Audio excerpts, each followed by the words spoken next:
गुरुपुष्पाञ्जलिस्तोत्रम् शास्त्राम्बुधेर्नावमदभ्रबुद्धिं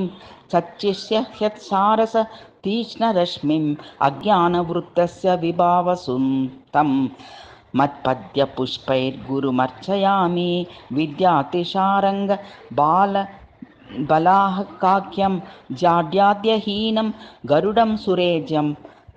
अशास्त्रविद्यावनवन्निरूपं मत्पद्यपुष्पैर्गुरुमर्चयामि न मेऽस्ति वित्तं न च मेऽस्ति शक्तिः